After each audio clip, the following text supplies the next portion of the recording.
The East Ridge area was hit hard by yesterday's flooding. A young family was killed late last night as dozens had to be rescued from rising floodwaters. News 12's Nick Hill surveyed some of that damage firsthand today. Nick?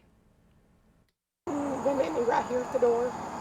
They came in hollering at me because he was already with his bag going up there, and I had more stuff I was carrying right and trying to put up furniture too. So anyway, I'm out. Rhonda Kelly says her boyfriend and she saw 7 inches of water enter her home on Sunnyvale Avenue in the span of an hour. The rise necessitated a mandatory evacuation for her and other residents in this portion of East Ridge. Well, since I had a close call once before, I knew what to grab. Put some furniture up, tell him we got to move our cars.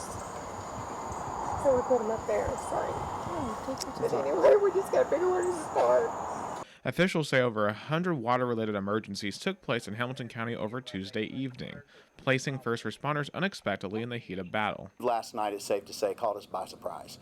We did not expect, especially the gravity of what occurred, to hit us and then in such a short period of time. The power of the flooding was so intense on Tuesday that, for example, in this parking lot here on Ringgold Road, this piece of asphalt right below me was taken from just about 20 feet behind it and completely moved to this location.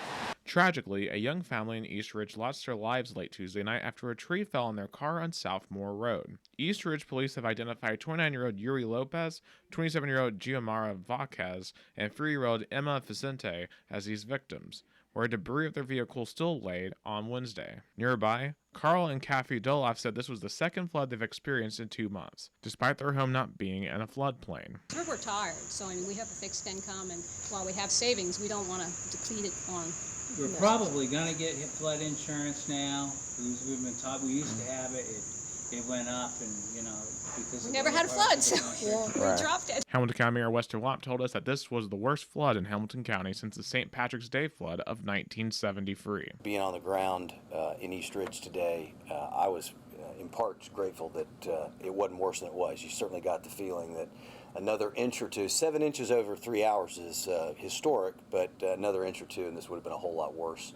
In Hamilton County, Nick Hill, News 12. Thank you so much, Nick. Well, an EPB employee says he saved a woman from the raging floodwaters on Interstate 24 yesterday. Troy Plemons was returning from his job when he found himself on the interstate when it began to flood last night. Austin was telling us all about this. He says that one woman's vehicle started to be overtaken, and that's when he sprang into action. Plemons says that he trudged through rough water of around 8 feet and was able to pull her out of the vehicle in less than 2 minutes. He described how intense this experience really was. The water was, rising quick, and her car was sinking at the same time. So it was a lot faster than I thought it was going to be. And when I seen the look on her face, she was crying, on the phone, didn't really know what was going on. Broke the back window, and she was saying, I can't move or I can't get it. So I, made my way over to the middle window and broke it, and then was able to pull her out then, and we just swam back to my truck. That woman, along with everyone else trapped on Interstate 24 yesterday, escaped uninjured.